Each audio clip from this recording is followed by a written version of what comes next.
Poker winner owns the obese woman. Gambler's twisted bet. Mountain man's ice-cold wrath.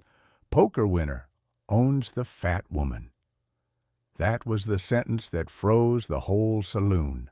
The laughter, the clatter of chips, even the piano in the corner seemed to choke and die on the last note as every drunken eye swung toward the back bar, toward her.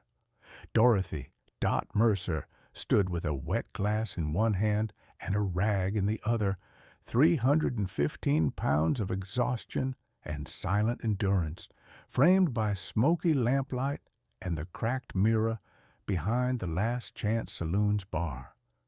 She had scrubbed floors for minors, wiped blood off tables for gamblers, and swallowed insults from every sort of man who thought her body was something God had made as a joke. But never until this moment had she heard them put it into words so clearly. "Come on, Silas," the cattle baron drawled, leaning back in his chair, boots up on an empty crate like he owned the whole dying town. "She owes you, doesn't she? Brother dead, debts unpaid. You said yourself she belongs to this saloon until that ledger's clean. Call it $300. I'll put her in the pot for 1 week. Winner owns her time, her hands, and her bed if he wants it." The crowd howled. Dot's stomach turned, but her hands kept moving, rag across glass, glass onto the shelf. She'd learned long ago that if you froze, they saw it. If you cried, they enjoyed it. If you begged, they remembered every word. So she kept her face blank as the man who owned her life looked up from his tally book. Silas Cobb's smile was slow and mean.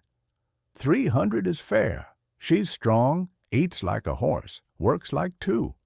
1 week of exclusive service for whoever wins the hand. No interruptions, no sharing. "Like renting a mule," one of the gamblers laughed. "A very fat mule." The words hit Dot like stones. She could feel the heat in her cheeks, the burn in her chest. Every instinct screamed at her to shout that she wasn't for sale, that she was a person, not a prize tossed into the middle of a stained card table. But the law didn't care about women like her. The church didn't come this far into the mountains, and debt was a chain you wore around your neck until someone else decided it was paid. If you're listening to this right now, tell me in the comments, where in the world are you hearing Dot's story from? Because out here in 1871 Montana, nobody was asking where she came from or where she wanted to go. They were just asking how much she was worth. "Any man got the guts to match my stake?" the cattle baron called, slapping $300 into the pot. "Cash on the table and the fat girl for a week." For a moment, no one moved. Even the professional gamblers hesitated, eyes flicking from the money to Dot's broad back as she turned away, pretending not to hear. And then a voice came out of the shadows at the far end of the table, low, flat, cold as snowmelt sliding over stone. "I'll match it." A tall figure unfolded from the darkness, long coat falling open to reveal a lean, hard frame and a pair of eyes like winter steel. "Name's Jasper Crow," he said, laying his money down with a steady hand. "Deal the cards." Dot Mercer had been stared at her whole life, on streets, in shops, in church pews. But the stares tonight had a different weight. They weren't the casual cruelty she'd learned to ignore. They were hungry, amused, predatory. The stares of men who believed the world gave them the right to decide her worth. She kept her back turned to the poker table, but she could hear everything. "Look at her hands," one gambler whispered loudly enough to be heard across the saloon. "Strong enough to break a horse's neck. Strong enough to keep a man warm in winter," another laughed, "if he didn't mind suffocating." $300 for a week with that? Marcus Whitfield scoffed. Generous. I wouldn't pay 3 cents. Dot clenched her jaw and dried another glass. Her brother's death, her crushing debts, the grinding work that kept her bent over from dawn to closing. And now they were betting her like she was a jug of whiskey or a mule with a broken leg. The humiliation burned so hot she felt dizzy. Silas Cobb's voice cut through the noise. Dot, come over here. Every muscle in her body locked. Slowly, mechanically, she walked toward the table, feeling each step like walking through deep mud. Silas gestured at her like a man showing off livestock. Turn around. She froze. Silas, please. I said turn around. Dot turned. The laughter that rose from the table was sharp as knives. Big as a barn. She'll eat more than she works. Imagine hauling that up a staircase, break your spine. Dot stared at the floor. Her face burned, her throat tightened so hard she could barely breathe. The air in the saloon grew heavy, suffocating. Then a voice cut through the chaos. Enough. Jasper Crow had not raised his voice. He didn't need to. The coldness in it carried like a blade sliding across ice. Slowly, Dot lifted her eyes. The drifter who'd put $300 into the pot wasn't like the others. He wasn't drunk. He wasn't sweating. He wasn't grinning. He looked like a man carved out of winter, long, lean, with a face weathered by scars and storms rather than indulgence. But it was his eyes that silenced the room. Hard, gray, unreadable. Eyes that saw everything. Eyes that judged nothing. Deal the cards, Jasper said, a faint threat beneath the calm. And keep your mouths shut. Your voices are spoiling the game. The dealer obeyed immediately, because Jasper Crow was not a man you antagonized. Rumors followed him like wind across the plains. Some said he'd been a scout for the army. Others claimed he'd hunted renegades in the Rockies. A few whispered he was half a ghost, a man who walked away from death more times than God allowed. Dot didn't know what was true, but she knew one thing. No one in the Last Chance Saloon wanted to test him. The cards were dealt. Marcus Whitfield tossed back his whiskey, smirked, and pushed in more cash. Hope she cooks well, Crow. You'll need something to do with her, because she sure won't warm your bed. Jasper didn't look at him. He looked at Dot. For one brief moment, their eyes met, her face burning with shame, his face unreadable. And Dot felt something she hadn't felt in years. Dignity, as if, in his eyes, she wasn't the joke the room believed her to be. The hand played out swift and brutal. Marcus revealed his full house with a flourish. The bar erupted in shouts. Beat that, drifter! But Jasper Crow simply laid down his cards calm as the dawn. 4 nines. Silence fell like a dropped curtain. Marcus stood so fast his chair toppled. You cheated! Jasper's gaze didn't waver. Sit down. Marcus sat. Jasper rose from the table, scooping up the winnings with methodical precision. He didn't smile. He didn't boast. He just collected what was his, as if he'd already known the outcome. Then he faced Dot. Dorothy Mercer? He asked, voice low. Yes. You're done here. Silas bristled. Now hold on. Jasper tossed $300 onto the bar without looking at him. That covers her debt. She leaves with me. A murmur ran through the room. Dot's breath caught. Leaves with you? Marcus snarled. You won her. Use her however you want. But she stays in town. Jasper stepped closer. No, she doesn't. And who says so? Jasper's eyes turned colder than mountain ice. I do. Silas swallowed hard. Dot, pack your things. Dot stared at Jasper Crow, at the scar on his jaw, the coldness in his expression, the power in his stillness. He had won her, paid for her, claimed her. But for the first time in her life, Dot felt something unexpected when a man spoke for her. Protected. "Go," Jasper said quietly. "You don't belong in this place another minute."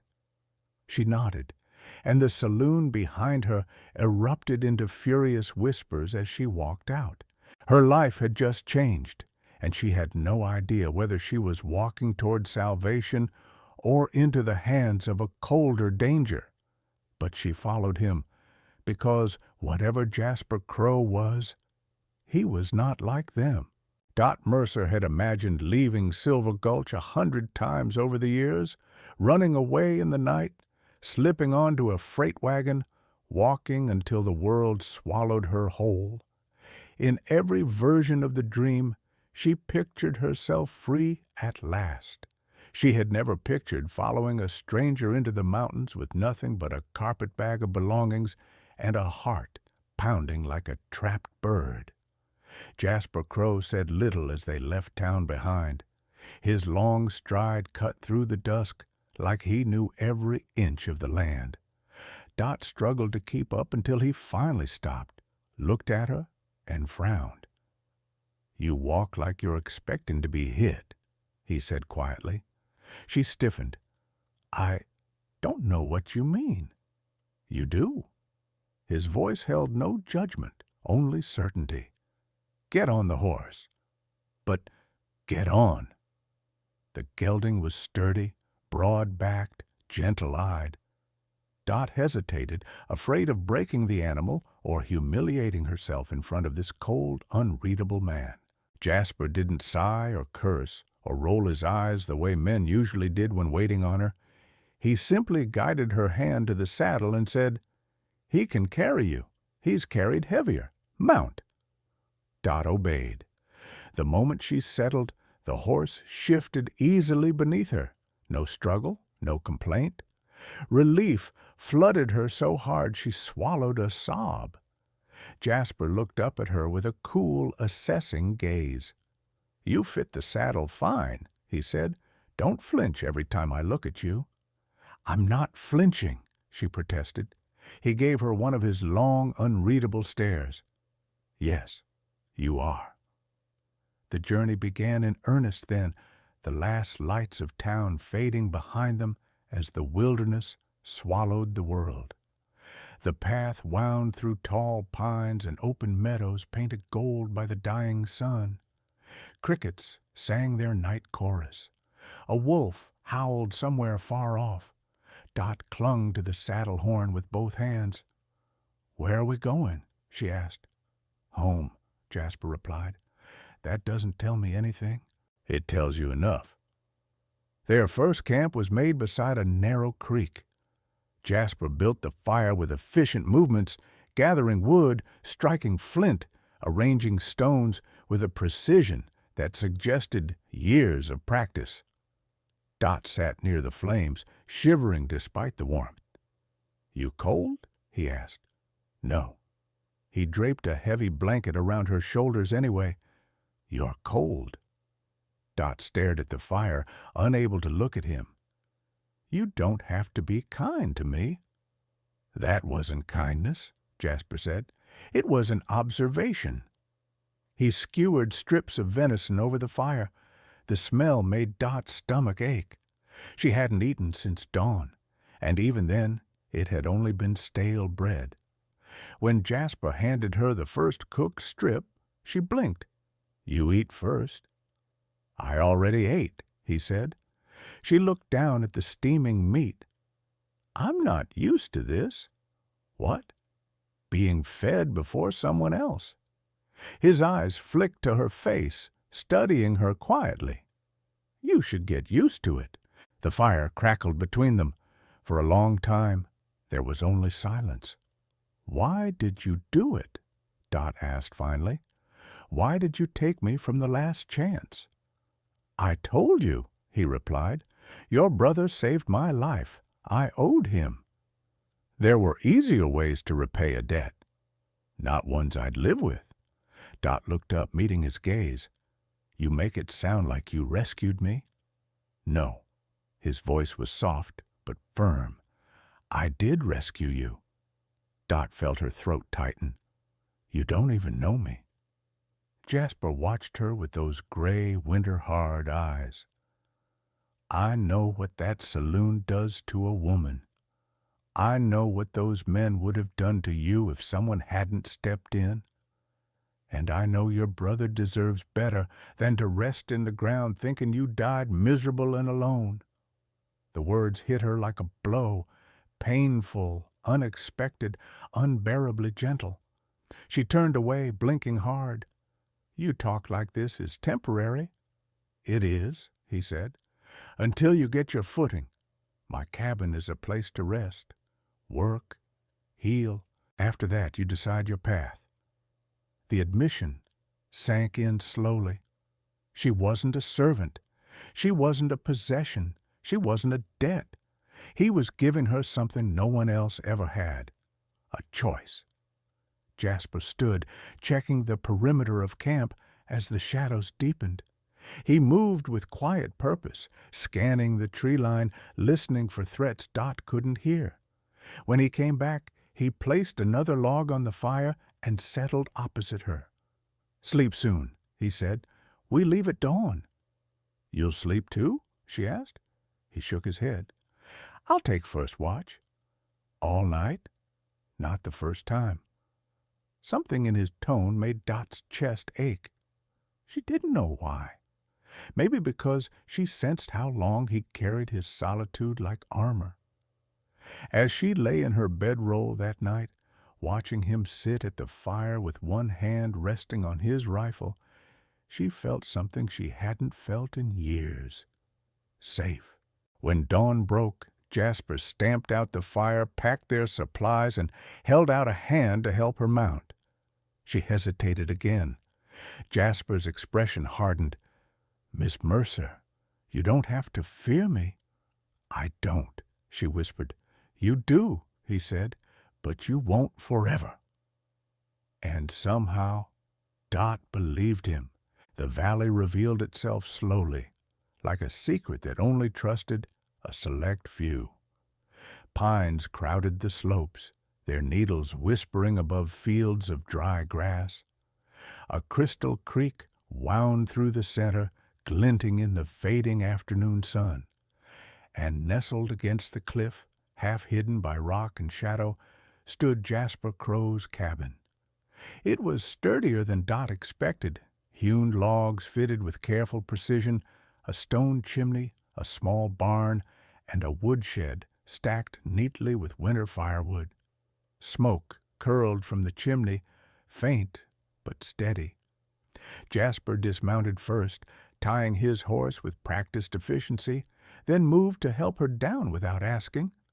His hands were calloused, steady, surprisingly gentle as he guided her from the saddle. He stepped back as soon as her feet touched ground, giving her room rather than watching her adjust her weight, which she appreciated more than she could say. This place is... Dot looked around, lost for words. Quiet, Jasper offered. I was going to say beautiful. Jasper didn't respond, but something in his expression softened, a small shift like the first crack in winter ice. He pushed open the cabin door. Go in, look around. Dot stepped into warmth. The cabin smelled of wood smoke and pine resin. The main room held a table Jasper had clearly built himself, a small iron stove, a braided rug, and shelves lined with jars of dried herbs and root vegetables. Everything was neat, ordered, purpose-driven. There was no clutter, no chaos, no filth, no shouting. Dot felt her throat tighten. Her room, a small chamber off the main space, held a simple bed with fresh blankets, a chest for belongings, and, shockingly, a reinforced frame beneath the mattress. Thick beams, double-braced. He'd thought of her weight, had prepared for it, before ever meeting her. Dot ran a hand along the wood. "You built this for me." "I strengthened it," Jasper corrected from the doorway. "Didn't know what size you were. Built it for someone heavier than any woman I'd met. Wanted it sturdy." Most men would have said that with a smirk. Jasper said it like a man discussing weather. Practical, simple, not cruel. But kindness could hide in practicality, if a person looked closely. Jasper stepped aside. "Come back out when you're ready. Supper needs cooking." Dot unpacked quickly, trying to steady her breath. When she re-entered the main cabin, Jasper had already set water to boil and was sharpening a knife with long, slow strokes. "What do you want me to do?" Dot asked. "Sit, rest. You've been riding long hours. I don't expect work the first day." "No," she said firmly. "I want to help." He considered her a moment, then nodded once. "Cut the potatoes. 3 is enough." It was the first domestic moment Dot had felt in years, standing at a table, peeling potatoes instead of washing vomit off saloon floors. When she finished, Jasper set a pot of venison stew on the stove. The cabin filled with the scent of meat, herbs, warmth. Dot's stomach rumbled with embarrassing loudness. Jasper didn't react. He ladled stew into a bowl and set it in front of her before filling his own. I thought we would serve at the same time," Dot said. "I eat after you," he said simply. "Safer that way." "Safer? You haven't eaten well in months. You need the food more." No man had ever said anything like that to her. No one had ever believed she deserved more. Dot lifted the spoon with shaking hands. The first taste nearly undid her. Rich broth, tender meat, warm vegetables. She swallowed hard, blinking away tears she didn't want Jasper to see. But Jasper saw everything. "Too hot?" he asked. "No," she whispered. "Just good." He watched her eat, but not with hunger or judgment. It was more like he was making sure she didn't choke or faint or vanish entirely. After supper, Jasper taught her how to bank the fire for night. No complaints, no impatience. Just instructions, evenly given. Then came the evening ritual, Jasper's silent perimeter check. Dot stood at the doorway as he circled the cabin, scanning the tree line, checking the barn doors, touching the earth like he could read danger from the soil. When he returned, she couldn't help but ask, "Is it dangerous here?" "Everything is dangerous," he replied. "You learn to reduce risk." There was no fear in his voice, only fact. Inside, he removed his coat and hung it on a peg. The room felt smaller without the heavy leather wrapped around him. He looked softer, not in body, but in presence, as if the wilderness required him to be iron, but the cabin allowed him to be merely stone. "You should sleep," he said. "Tomorrow you learn the layout. Tools, pantry, winter storage. Then we'll see what needs fixing." "Fixing," she echoed. "Cabin always needs work. So does the land." Jasper paused. "And people." Dot froze. Jasper's gaze met hers, steady. "You've been hurt, used, humiliated. Takes time to come back from that. You'll get stronger." He didn't say if. He said will. Dot took a careful breath. "Jasper, why are you so good to me?" His jaw tightened. "Don't confuse practicality for tenderness." "Is that what this is? Practicality?" He didn't answer right away. Finally he said, "You're safe here. That's all you need to know." Dot closed her eyes for a moment, absorbing the words. Safe, a word she had not felt in years. "Good night, Jasper." He nodded. "Good night." When Dot lay in her reinforced bed, she listened to the quiet creaks of the cabin settling, the wind brushing the eaves, and faintly, Jasper's slow footsteps as he checked the locks one last time. Her last thought before sleep took her was a simple truth. She had entered his cabin as a rescued dead. But Jasper Crow treated her like something infinitely more valuable than any gambler in Silver Gulch ever had. He treated her like a human being. Winter crept early into Jasper Crow's valley. Frost clung to the cabin roof each dawn, and the creek shrank beneath a skin of ice. The chill made mornings harsher, but Dot didn't mind. She woke each day with purpose, tending the stove, preparing breakfast, grinding herbs, learning the rhythm of survival. And Jasper, though cold as ever, included her in his work without hesitation. Yet beneath the steady routine, Dot sensed tension in him.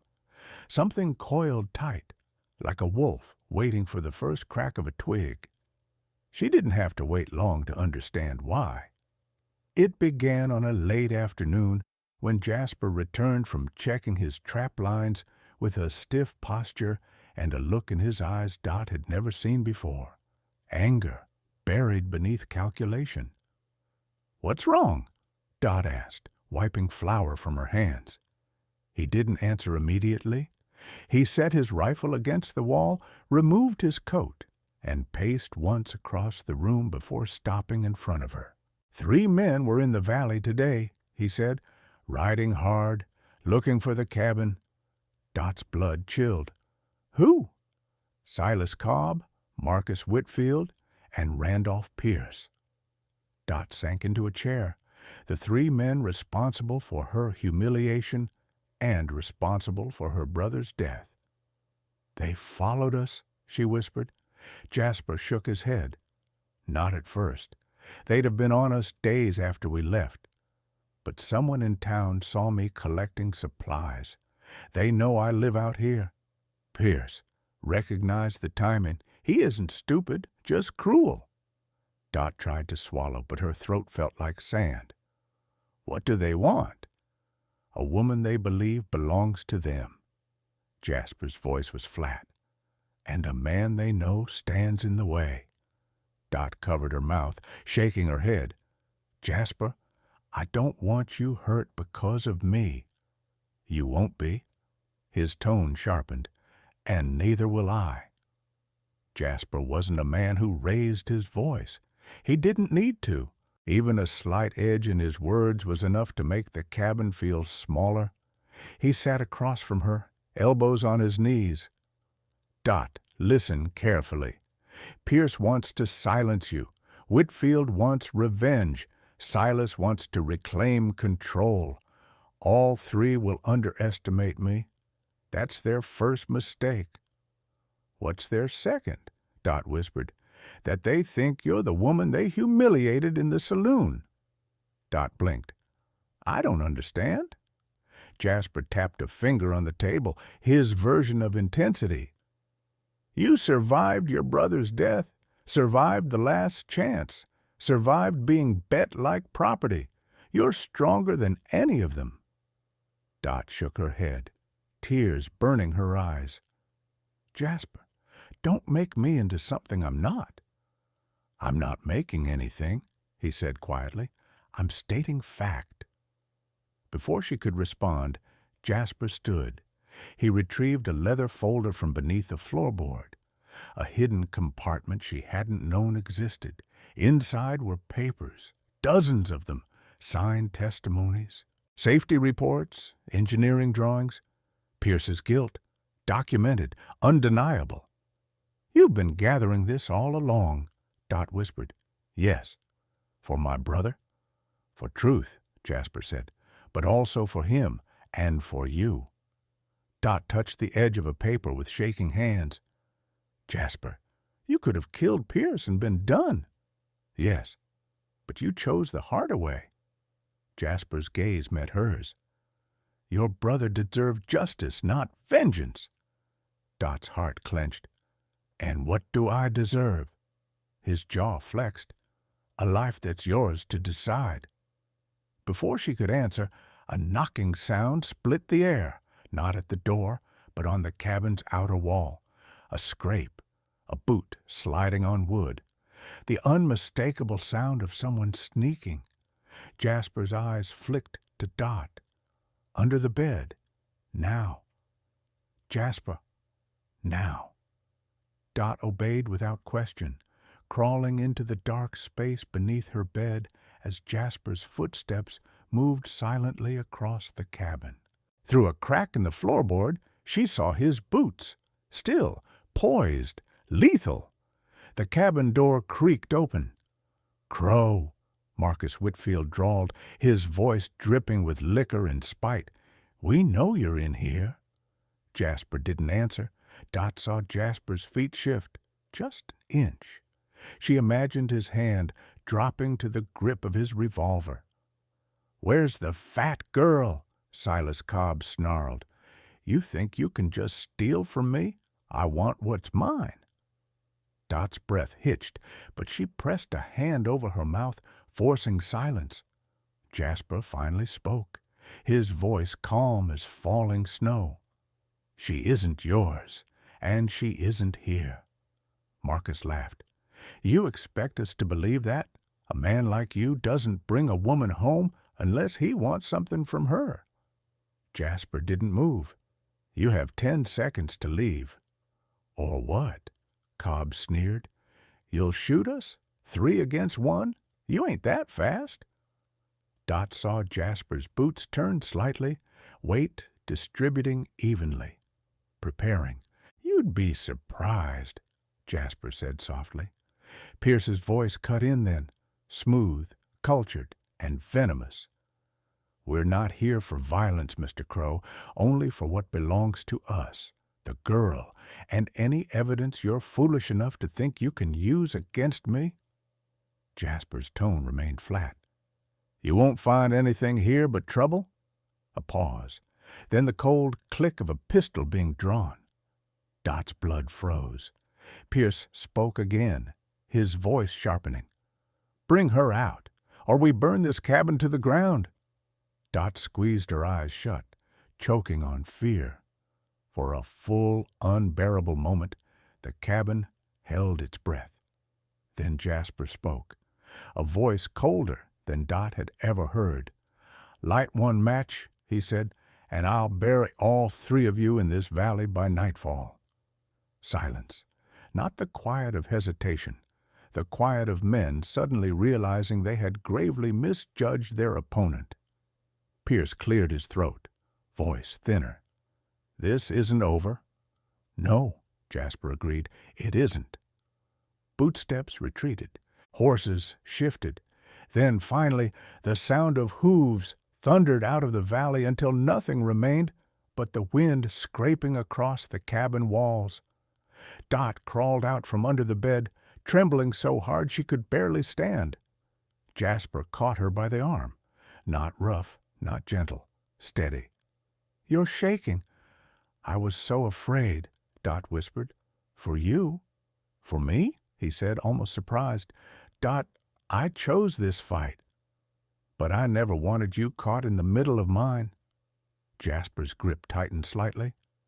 "We're in the same fight now." Dot looked up at him. In the firelight, the edges of his cold mask had cracked. Not much, but enough. "What do we do now?" she asked. Jasper reached for his rifle. "We prepare." "For what?" He met her gaze with eyes full of winter storm.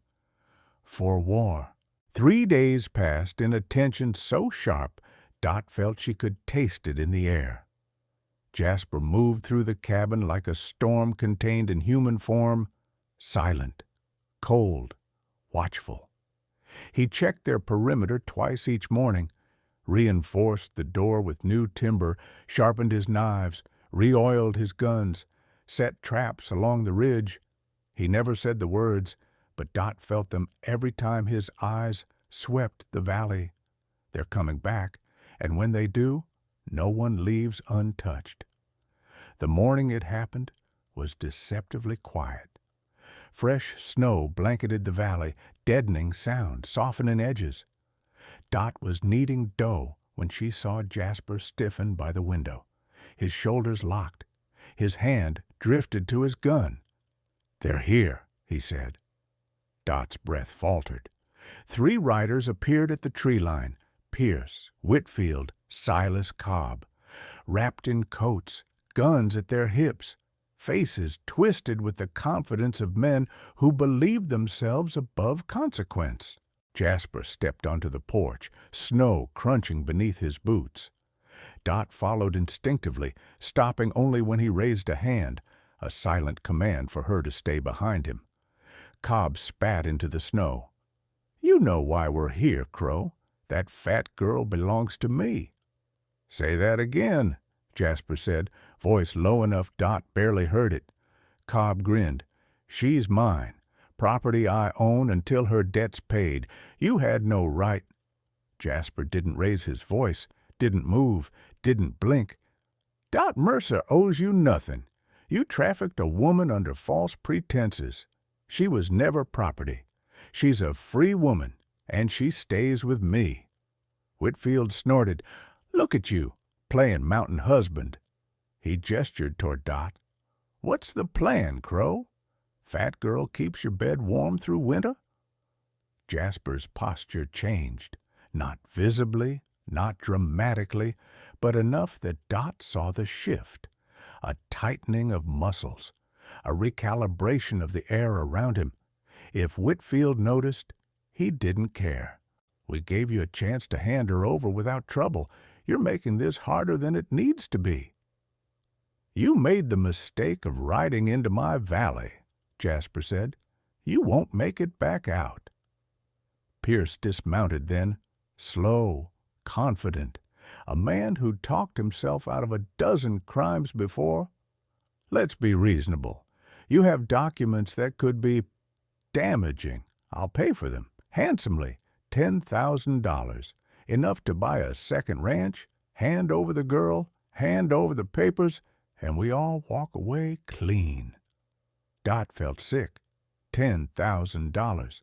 More money than Jasper had ever seen. Enough to buy a life without danger, without tension, without battles that weren't his. Jasper didn't even blink. "No." Dot felt her chest tighten with something fierce and aching. Pierce exhaled sharply. "You're making a mistake." "No," Jasper replied. "You made the mistake when you killed 6 men, including Dot's brother, and thought no one would care." Pierce's mask cracked. "I didn't kill anyone. Accidents happen." Jasper stepped off the porch, closing the distance with slow, measured steps. "Not this time." Whitfield's hand dropped to his gun, but Jasper had already drawn his own, the movement so fast Dot barely registered it. The barrel leveled at Whitfield's chest. "One more inch," Jasper said, voice deadly calm, "and I bury you here." Snow fell silently between them, flakes catching in the hard lines of Jasper's face. Dot saw it then, the truth behind his coldness. Not indifference, not emotional emptiness. Fear. Fear of losing the life they had built. Fear of failing her. Fear that violence might steal away what little peace he had found with her. And yet he stood there, willing to face 3 armed men because he refused to let her be taken again. Dot felt her fear crumble beneath something stronger. Resolve. She stepped off the porch and stood beside Jasper, despite his quiet warning grip on her wrist. "Dot," he murmured, low as a growl. "Get back." "No," she whispered. "I stand with you." Pierce blinked in surprise. Dot's presence seemed to unsettle him more than Jasper's gun. "Miss Mercer, you were tricked by grief. These accusations—" "Are true," Dot said, her voice steady, "and you're going to answer for them, in court or in the ground. Your choice." Whitfield tried again to reach for his weapon. Jasper cocked his gun. Cobb spat another insult. Dot didn't flinch. For one long moment, the world held its breath. Then Pierce, calculating, survival-driven Pierce, made his decision. "This isn't finished," he said, mounting his horse, "but it won't be finished here." He rode out. Whitfield and Cobb followed, glancing back with a mix of fear and hatred. Snow swallowed their tracks. Dot exhaled shakily. Jasper lowered his gun. "You shouldn't have stepped forward," he muttered. "You could have been killed." Dot touched his arm. "I trust you." Jasper looked away, jaw tight. "You shouldn't." She stepped closer. "Jasper, you're not alone anymore, and neither am I." For the first time since she'd met him, Jasper Crow let a crack of emotion show, not in words, but in the way his shoulders sagged, in how he reached for her hand instead of pulling away. "They'll be back," he said quietly. "Then we'll face them," Dot replied. Together. Night fell early in the valley, the way it always did when winter crept down from the high ridges. Jasper built the fire higher than usual, feeding it thick, resin-rich pine that crackled and sparked, filling the cabin with warm, golden light. Outside, the world lay buried in silence, snow-dampened, untouched, serene. Inside, Dot sat at the wooden table, hands wrapped around a tin mug of tea she hadn't tasted. Her mind was full of the confrontation, of three men who came to steal her future, of how close she had come to losing everything she'd only just found. Jasper moved around the cabin with slow, deliberate motions, checking the shutters, locking the door, stoking the fire again even though it didn't need it. She knew the signs now. This was him trying to work through fear the only way he understood, by preparing, fortifying, guarding. When he finally joined her, he didn't sit right away. He stood behind her chair, his presence heavy and protective, like a great dark wall blocking out the rest of the world. "You shouldn't have stood beside me today." His voice was low, rough. "You nearly got yourself killed." Dot turned in her seat to look up at him. "I stood there because I chose to, because you weren't going to face them alone. You trust me too much. I trust you exactly as much as you've earned." Something in his posture eased, just barely, enough for her to see the cracks in his armor, enough to see the man beneath the cold. "I don't get used to people choosing me," Jasper said at last. "Most folks keep their distance. I never expected anyone, especially not you, to stand at my side." Dot rose from her seat and placed a hand on his chest. His breath caught, as if the touch startled him more than three armed men ever could. "You gave me a home," she said quietly, "a place where I'm not mocked, not used, not traded like property. You gave me safety, dignity, and when Pierce and the others came today, you stood between me and the world like I mattered, like I was someone worth protecting. You are." The words slipped out of him, unguarded, honest. "Dot, I don't always know how to say it, but you are." She smiled, soft and full. "Then let me stand with you. That's all I want." He lowered his forehead to hers, the fire crackling behind them, warm light flickering across his usually stony features.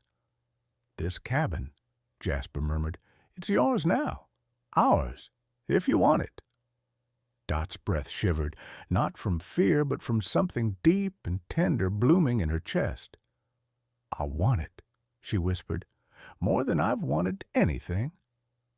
He wrapped his arms around her, not gently, but firmly, like a man finally allowing himself to hold what he feared losing. The cabin seemed smaller then, not because of its size, but because of how completely it held them, how every shadow and ember felt like part of the life they were choosing to build together. Outside, the snow kept falling, quiet and steady, sealing the valley off from the world. Inside, two people who'd spent their lives alone finally let themselves imagine something different, something warmer, something lasting, something that might one day grow into a love strong enough to withstand whatever storms waited beyond their hidden valley. The fire glowed brighter. Jasper held her closer. Dot let herself believe in tomorrow, and the story didn't end. It only opened its next chapter. No matter where you're listening from tonight, whether it's a quiet room, a long bus ride, or a late shift you're pushing through, thank you for staying with Dot and Jasper until the final ember of their story. Their journey reminds us that even the people the world tries hardest to break can still find a place where they are wanted, protected, and finally seen. Tell me, what corner of the world are you listening from? Your comments travel farther than any rider on the frontier ever could. And if you still believe that love can bloom in the coldest places, don't go far. The next story is already on its way. They said winter was coming early that year, and Bitter Creek believed it. October winds already knifed down the main street, rattling loose boards and snatching at skirts. Behind the church, in the town's refuge house, a drafty wooden hall built for widows, drifters, and the broken, the good people of Bitter Creek gathered to watch a sentence being passed. Prudence O'Malley stood alone in the yard, boots sinking into frozen mud. 26 years old, 4 chins when she swallowed her fear, a body soft and heavy under a frayed brown dress that had long since lost its shape. Her red hair was a wild halo around a face blotched from cold and shame. She clutched a thin gray blanket to her chest like armor, though it did nothing to stop the words that were about to cut her open. Deacon Jeremiah Hayes, all hollow cheeks and righteous black suit, held a folded paper like it was holy scripture. "By decision of the Benevolence Committee," he intoned, "and in light of the limited provisions for the coming winter, lodging and rations shall be reserved for those capable of productive labor. Prudence O'Malley," he let the name hang in the air, "does not meet that standard." A murmur rippled through the onlookers. Prue's fingers tightened on the blanket. "Please, sir," she said, voice hoarse from too many nights crying into a straw mattress. "I've nowhere else to go. My parents died in the summer plague. There's no family, no farm left. If you turn me out now, I won't last a week in the snow." Hayes peered at her over his spectacles, lips thinning. "For 3 months you have taken 3 portions of food a day where others may do with 1. You cannot chop wood. You cannot scrub floors without gasping. Charity is not licensed to consume the bread of the deserving." Beside him, Mrs. Abernathy, swaddled in fur, smelling of lavender and money, gave a theatrical sigh. "Look at her," she said loudly enough for everyone to hear. "Even if we kept her, she's too fat to survive winter up here. She'll never make it to the privy in a blizzard, let alone fetch water or carry coal. Better she relocates before the snows trap us all." Laughter broke out. "Too fat to freeze," a ranch hand called. "She'll just hibernate like a bear." Children picked up pebbles and clods of dirt, emboldened by their elders' cruelty. "Pig! Fat pig!" they chanted as they threw. One struck Prue's shoulder, another hit her cheek.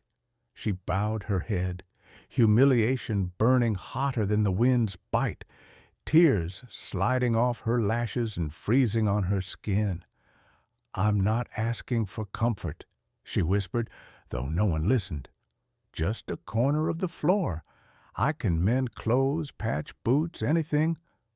Hayes folded the paper. "The decision stands. Miss O'Malley will vacate the premises by sundown. The Lord helps those who help themselves. The crowd shifted, satisfied.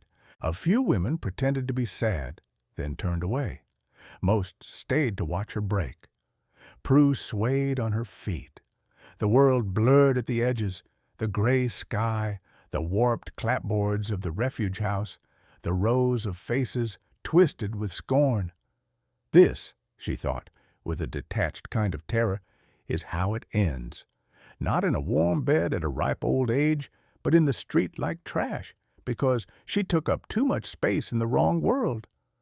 Then a new voice cut through the cold, deep, rough, flat as a gunshot. She won't be your burden another hour. Silence fell like a dropped curtain. The crowd turned as one. A man stood at the edge of the yard, framed by the leaden sky, tall enough that his fur-lined coat seemed to hang from a roof beam. Black beard shot with silver, hair tied back with a strip of leather, eyes the dark, steady brown of charred oak. A hat shadowed his face, but no one mistook him. Gideon Hawthorne, ghost of the Absarokas, the mountain man parents used to frighten their children into obedience. He stepped forward, boots crunching in the frozen earth, gaze never leaving Prue. "She'll come with me," he said, "now." Deacon Hayes swallowed. "Hawthorne, she is unfit for mountain life. She'll drain your stores and die up there. This is mercy, not malice." Gideon ignored him. He shrugged off the heavy bearskin coat and settled it around Prue's shoulders, the weight and warmth making her knees buckle. The coat smelled of smoke, pine, and something steady and human. "You can walk?" he asked her quietly. Prue looked up into those dark eyes and saw no mockery, no disgust, only a tired kind of resolve. She nodded. "I think so." "Then you're coming with me," he said. "And if winter wants you, it's going to have to go through me first." Behind them, someone laughed nervously. "She's too fat to survive a Bitter Creek winter." Gideon didn't even look back. "Then we'll prove Bitter Creek wrong," he said, and guided Prue toward the waiting horses. Coat wrapped tight around the woman everybody else had already buried in their minds. If you were standing in that yard, watching a fat woman march toward death or deliverance, from which corner of the world would you be watching? Tell me your city, your country. I want to know how far Bitter Creek's wind is blowing as you listen. The wind began its long howl before they were even a mile beyond Bitter Creek. Snow spun across the plains in thin white snarls, rising off the ground like ghosts waking from shallow graves. The sky darkened early, too early for October. Even Gideon paused, staring at the horizon with a tightness in his jaw. "This storm came fast," he muttered. Prue clutched his bearskin coat tighter around her shoulders as she rode behind him on the pack horse. She tried not to shiver, but her teeth chattered despite her effort. Is this normal?" "No," Gideon said. "Not by 3 weeks." His voice remained calm, but she could hear something underneath. Wariness, maybe even fear. "But we'll make camp before it breaks fully. Hold on." She wrapped her arms around his waist. Gideon guided the horses off the main trail, angling them toward a ridge of black pines. Already snowflakes were thickening from dust to feathers. "Stay awake," he said. I am," Prue whispered, though even now her eyelids felt heavy. She'd never been this cold. The wind knifed through her dress. Her fingers were numb inside her thin gloves. Another gust hit them, nearly knocking Prue sideways. Gideon steadied her with one arm without slowing. "Talk to me," he said. "Tell me something. Anything." "What should I say?" "Your name. A word. Anything to keep you conscious." She swallowed, but her mouth felt stiff. "Prudence O'Malley." "That's a start. Again. Prudence, Prudence, I—" A wave of dizziness washed over her. The world blurred into white. "Prue!" Gideon barked, voice sharp enough to slice through the storm. "Stay awake." "I'm trying." But her voice drifted, her thoughts drifted. The cold was pulling her under like deep water. Gideon cursed under his breath. "We're stopping." He swung down from the saddle, boots sinking knee-deep into the growing drifts, and lifted Prue off the horse like she weighed nothing. She sagged against him, dazed. Snow plastered her hair, her lashes. Her breath came in thin white wisps. "You're crashing," he growled. "We don't have minutes to spare." He hoisted her into his arms and trudged toward a dark cleft in the rocks, a narrow cave hidden between two boulders. The horses followed, snorting uneasily. Inside, the air was still cold, but the wind no longer clawed at them. Gideon lowered Prue onto the ground, then immediately dropped to his knees beside her, peeling the soaked dress from her trembling body. No," she whispered weakly, shame flickering in her fading awareness. "I'm too heavy, too—" "Quiet," Gideon said, voice firm but not unkind. "Your life depends on this." He stripped off his own coat, then his fur outer layer, leaving only his flannel shirt. He wrapped her first in a blanket, then in the bear skin, then in his arms, pulling her against him so tightly she could feel the slow, steady beat of his heart. The heat of his body hit her like a hammer, painful, sharp, but alive. "Breathe with me," he said, voice low near her ear. "In, out, don't fight it." She tried. God, she tried. Her breath rattled, then steadied, then rattled again. "Why?" she murmured, barely audible. "Why save someone like me?" Gideon rested his chin atop her head. His breath warmed her hair. "Because I've buried one woman the winter took," he said softly. "I won't bury another." Prue blinked slowly. Your wife?" A silence stretched. She felt his chest tighten beneath her cheek. "Yes." "What happened to her?" For a long while Gideon didn't answer. The fire he was coaxing to life crackled softly, illuminating scars across his knuckles. "When the storm passes," he finally said. "Not tonight." Prue nodded against him. The crackling fire, the steady warmth of his body, the rhythmic rise and fall of his breath. These were the only real things left in the world. The storm outside screamed and tore at the mountains, but inside the cave Gideon held her as though daring the blizzard to come and try to take her. Hours passed like that. Gideon fed the fire, checked her pulse, tucked the bearskin tighter around her. At one point, she could have sworn he brushed a curl of red hair from her forehead with a gentleness that didn't match the roughness of his hands. "You'll live," he murmured. "I swear it." And though snow thundered against the rocks outside, though the world froze beyond the cave's entrance, for the first time in months, Prue believed someone, even if it was just this wild, scarred man with a haunted voice and a heart he didn't know was still beating. The storm eased on the third morning.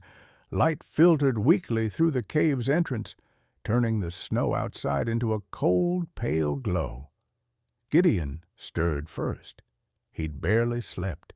His body curled protectively around Prue through 2 nights of violent winds and sub-zero cold. Prue woke to the rumble of his voice. "Easy," he murmured. "Don't move too fast." She blinked up at him, still wrapped in the massive bearskin. Her cheeks were flushed now, not with frostbite, but with life returning. "Did I sleep long?" "You slept enough to scare me." Gideon handed her a tin cup of warm broth he'd heated over the fire. "Drink." She drank, hands trembling slightly. "You stayed awake the whole time?" "I've stayed awake through worse."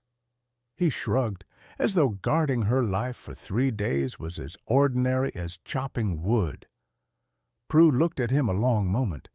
The scar running from his jaw to his ear caught the early light, making him look both dangerous and terribly human.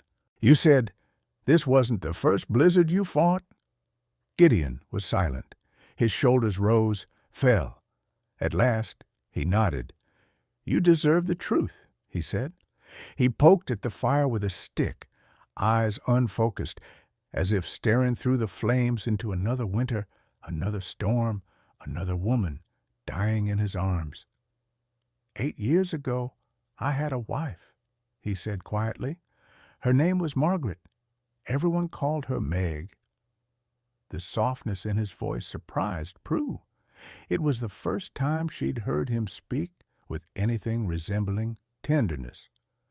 "She was built like you, soft, full, always warm, even in the coldest months." He paused. The town hated her for it. Prue felt her breath catch. Because she was overweight? Yes, because she didn't fit their idea of beauty. They mocked her, whispered behind her back. Children threw stones. Women refused to sell her cloth or candles unless I went with her. He let out a humorless breath. A few men tried to take liberties, thinking no woman like her deserved respect. Prue closed her eyes. She knew those words too well, too painfully. "One winter," Gideon continued, "our daughter Grace fell ill. Fever. Bad one. I had to ride down the mountain for medicine. I told Meg I'd be back in 2 days." His voice dropped to a low gravel. "But the storm hit early, like this one. Roads vanished, trails buried. I was trapped in the valley for a week." Prue opened her eyes. Gideon wasn't looking at her, just the fire, as if afraid to meet her gaze. "When I finally reached the cabin, they were gone." His voice nearly broke, but he swallowed it down. Meg had burned every piece of furniture to keep them warm. She held Grace against her chest until the last. I found them in each other's arms. Prue lifted a hand to her mouth. Tears blurred her vision. "Gideon, I'm so sorry." "The town said I killed them," he said. "Said a man like me couldn't be trusted. That a woman like Meg was better off dead." His jaw clenched. "They turned me into a monster because it excused their cruelty." Prue touched the back of his hand, tentative but steady. "They were wrong." He didn't pull away. He didn't look up either, but his fingers tightened, curling around hers with a quiet desperation. "When I saw you in Bitter Creek," Gideon said finally, "standing alone while they mocked you the same way they mocked Meg, I swore I'd never let the winter take another woman the world discarded." Prue's voice trembled. "You saved me." "No," he said, eyes meeting hers at last, dark, fierce, and somehow gentle. "You survived. I only carried you through the worst of it." Prue felt something heavy melt inside her. A lifetime of shame, of cruelty endured, of loneliness carved into bone. It all loosened under the weight of Gideon's honesty. "You're not the monster they say you are," she whispered. "You're the only person who's looked at me without flinching." Gideon breathed out slowly. "And you're the first person who's looked at me without fear." For a long moment, neither moved. Snow drifted outside, gentle now. Inside the cave, the warmth between them slowly replaced the cold that had tried to kill her. "Prue," Gideon said softly, "when this storm ends, I'll take you to my cabin. It's safe there, warm, stocked for winter. You can stay as long as you want." She held his gaze. "I want to go with you." A ghost of a smile touched his lips. "Then when the light gets stronger, we ride." The cabin appeared on the 5th morning, rising out of the snow like a promise carved from timber and stone.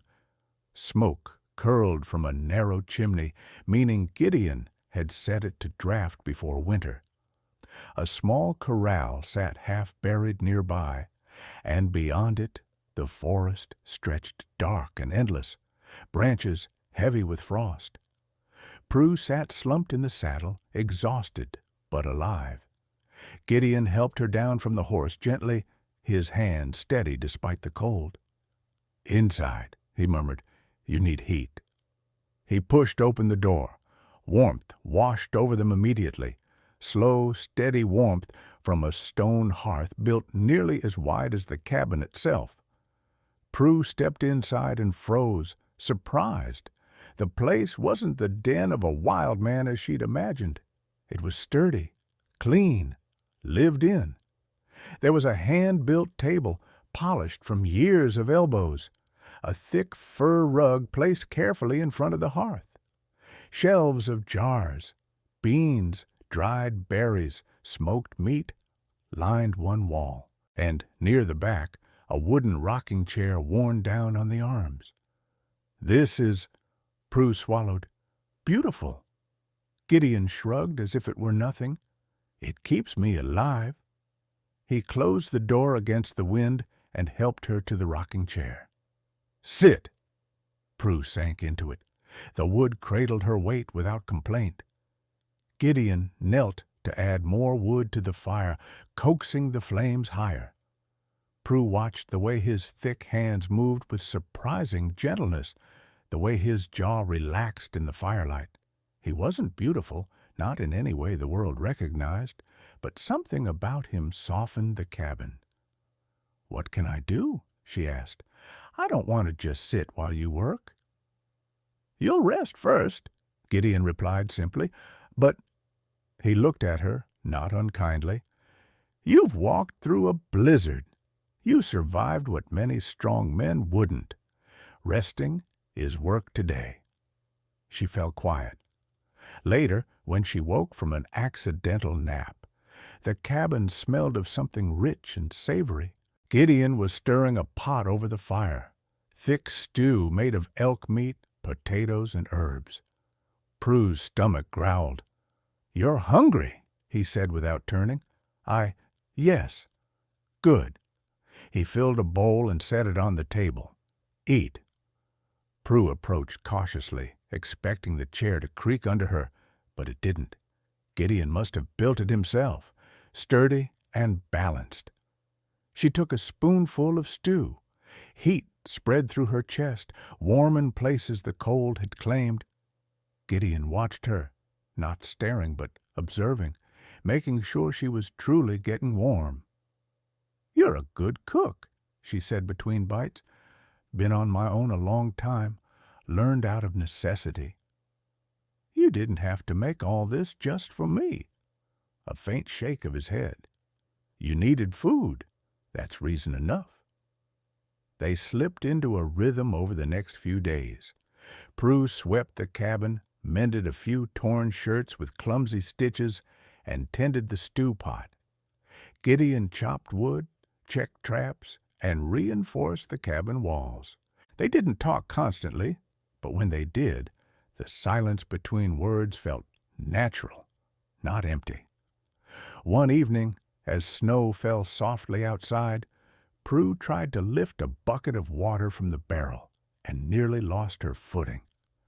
Gideon was at her side instantly, one arm bracing her back, the other steadying her hands. "You all right?" "Yes," Prue breathed, though her heart raced. She was painfully aware of how close he was, how warm his arm felt, even through layers of clothing.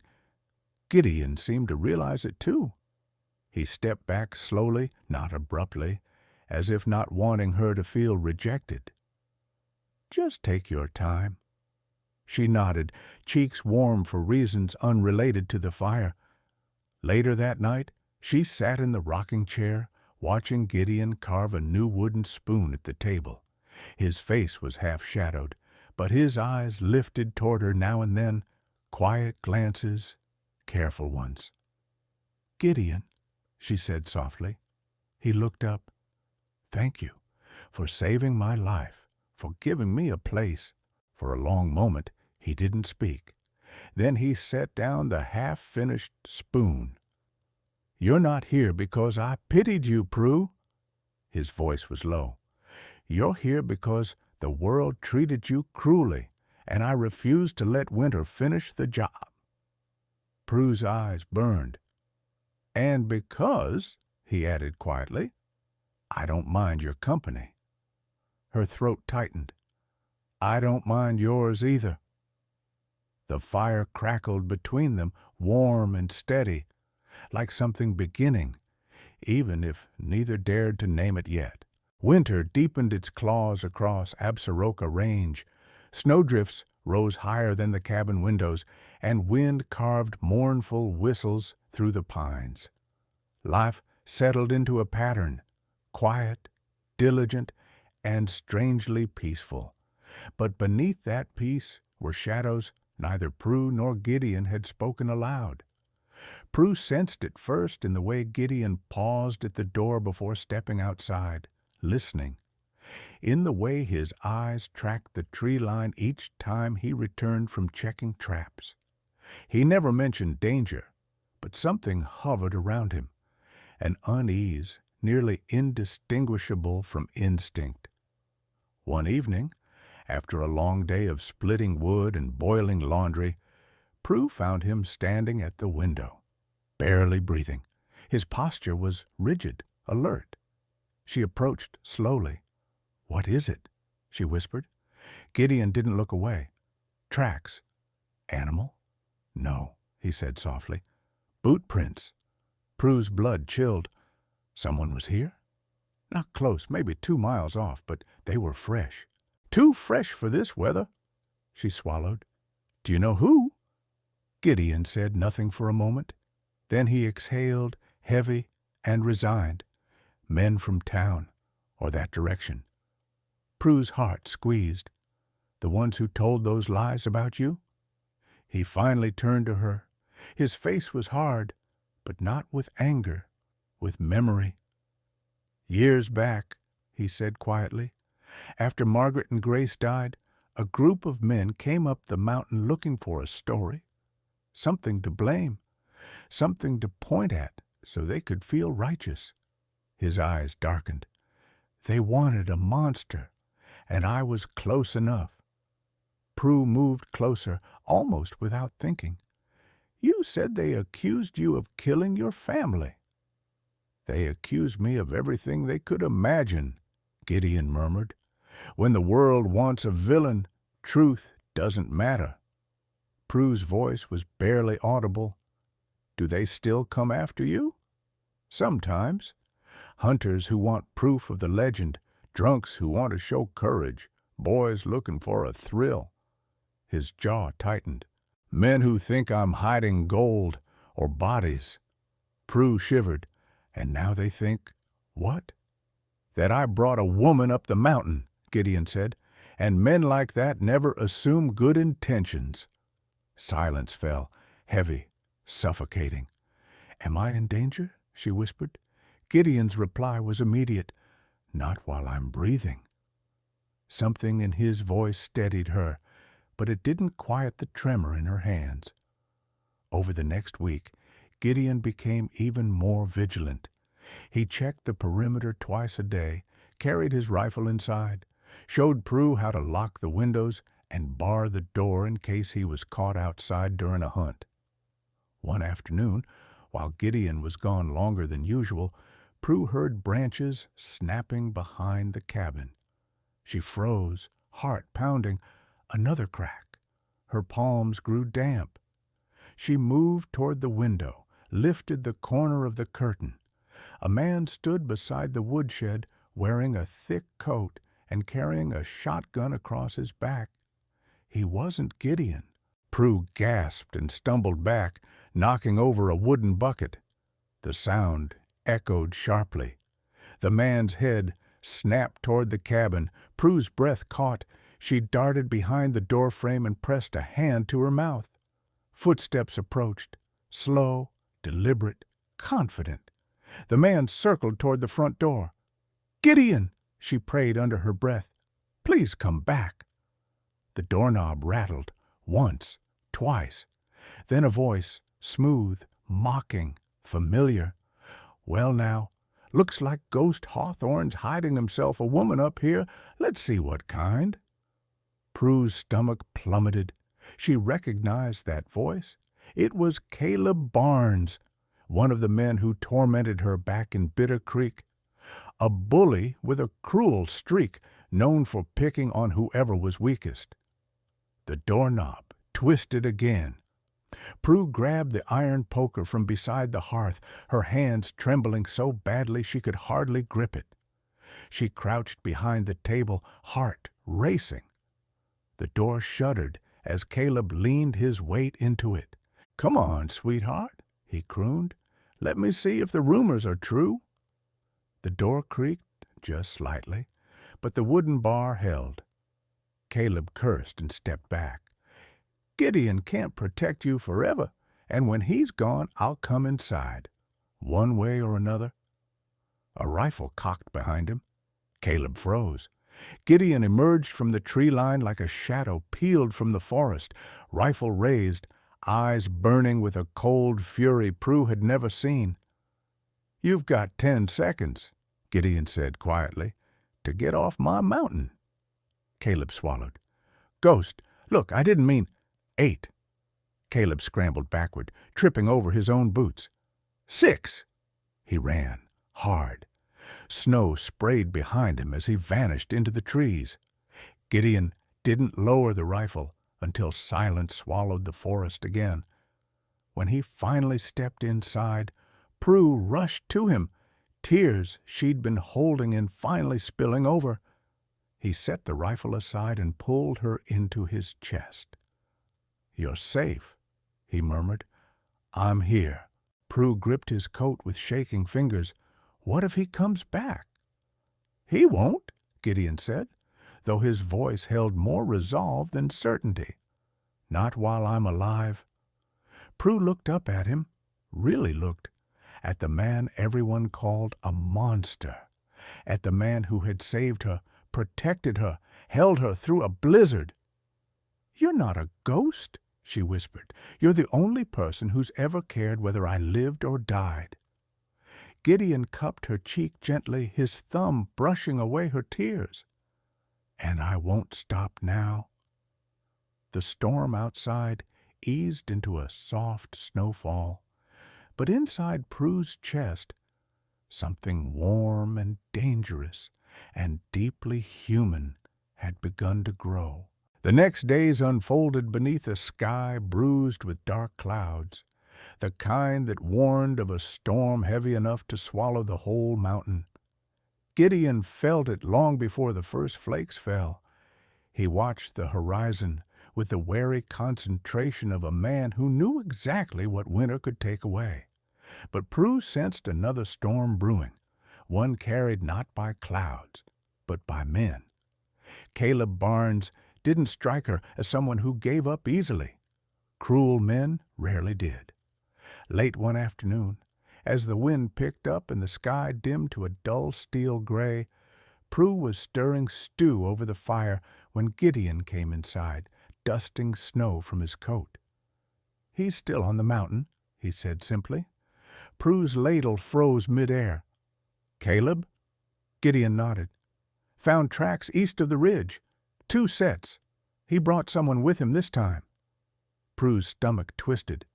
"What do they want? Why follow us up here?" "Fear," Gideon replied quietly, removing his gloves. "Envy. Maybe some sick thrill. Maybe they want to prove a legend wrong. Men like them don't need reasons." Prue swallowed hard. "What do we do?" Gideon regarded her with that steady, grounding gaze she'd come to trust more than anything. "We survive. Together." By nightfall, the blizzard had begun. Snow crashed sideways against the cabin walls, howling like wolves. The wind slammed branches against the roof, shaking the beams. Prue fed logs into the fire until sparks leapt wildly up the chimney. Gideon checked every window latch, every door beam, every shadow. Will they try to come through the blizzard? Prue asked. Gideon hesitated, not out of uncertainty, but out of honesty. Yes, he said, they will. Thunder rolled, not from the sky, but from a rifle shot. Prue jerked back from the window. Gideon moved instantly, pushing her behind the heavy table. Stay low, he ordered quietly. Voices shouted outside, carried by wind, indistinct but charged with malice. Ghost, we know you're in there. Come out and talk like a man.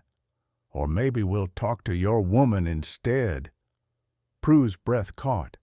Gideon's body went still in the way a mountain cat freezes before a lethal strike. He went to the window, looked out, saw shadows moving near the tree line. Two of them, he muttered, armed, drunk. Prue grabbed his sleeve. Don't go out there, please. I won't leave you, he said, and he meant it. The second gunshot shattered the small window by the stove. Glass exploded inward. Prue screamed and ducked.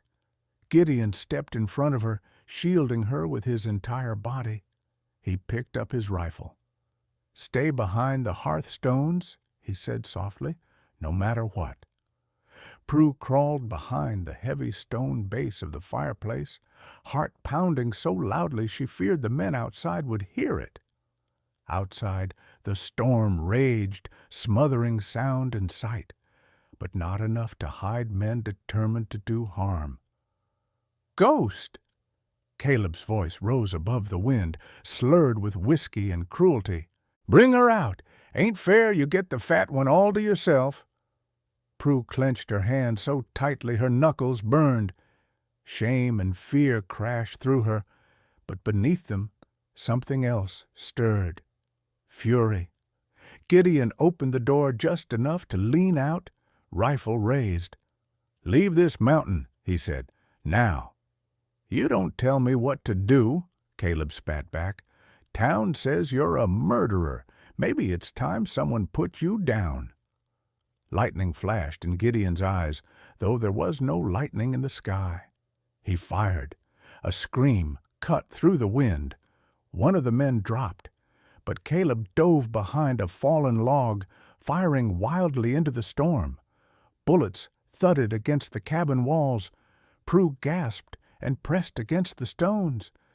Gideon moved like a creature born from the mountain, silent, lethal, calculating.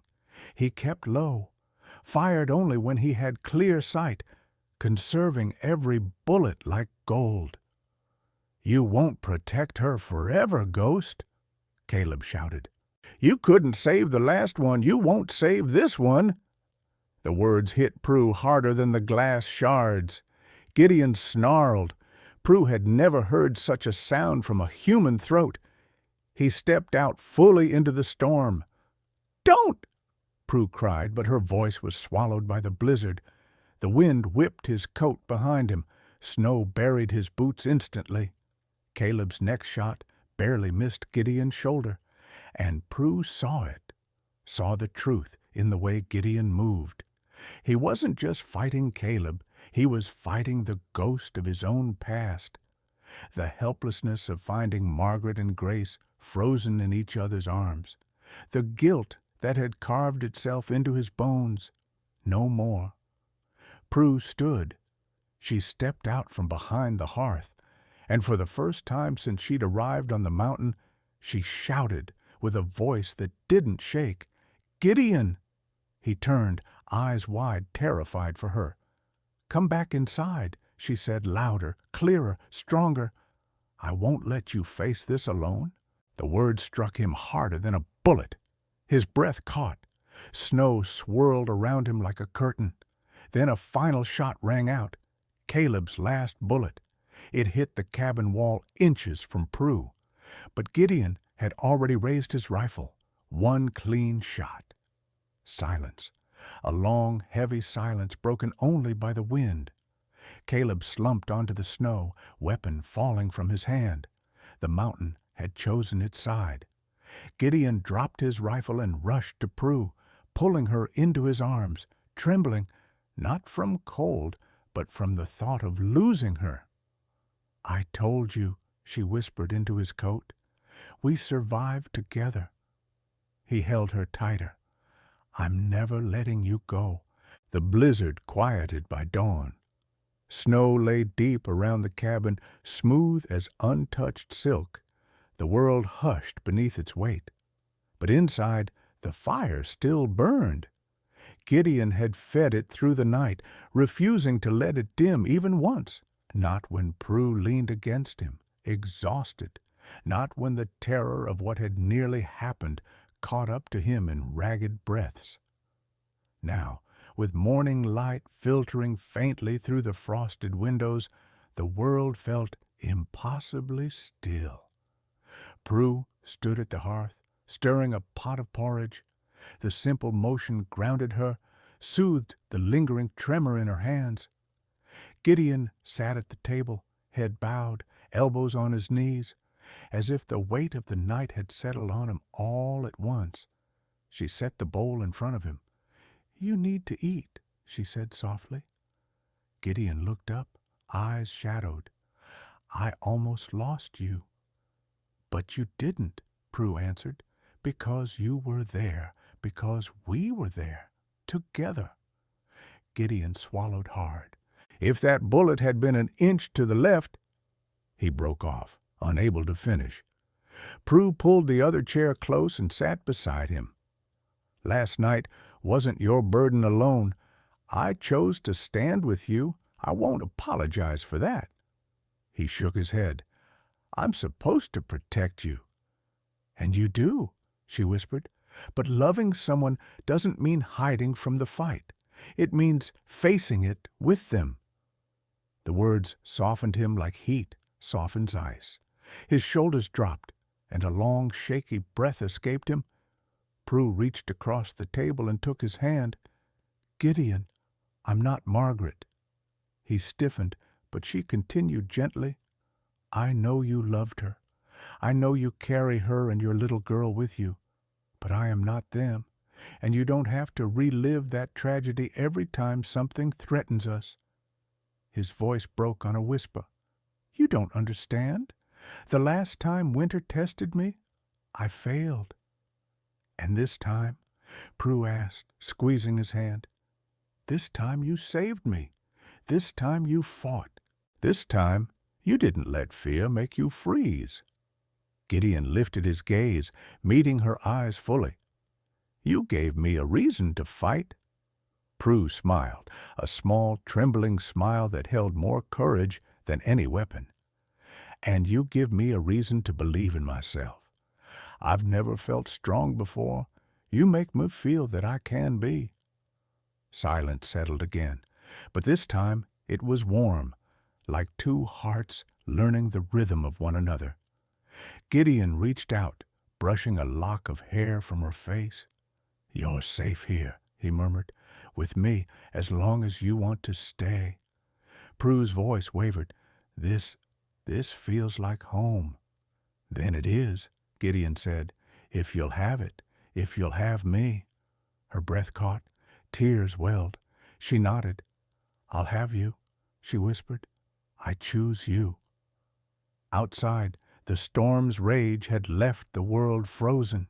But inside, the soft glow of the fire lit the walls with gold, and two people who had been broken in different ways found something whole between them, something quiet, fragile, and strong enough to challenge every harsh word ever thrown at them. The mountain winds roared far away, moving on. But in the little cabin perched above the valley, a new beginning took root. Steady as a heartbeat, warm as the first sunrise after a long winter. Stories like this remind us how strength isn't always loud. Sometimes it looks like a woman who refuses to give up, or a man who learns to love again after losing everything. Prue and Gideon survived a winter meant to break them, not because they were perfect, but because they held on to each other when the world turned cruel. If you're listening right now, tell me, Where in the world are you hearing this story from? Which city? Which country? Your comments keep these frontier tales alive. And if you still believe in love that protects the forgotten, stay close. The next story is waiting for you.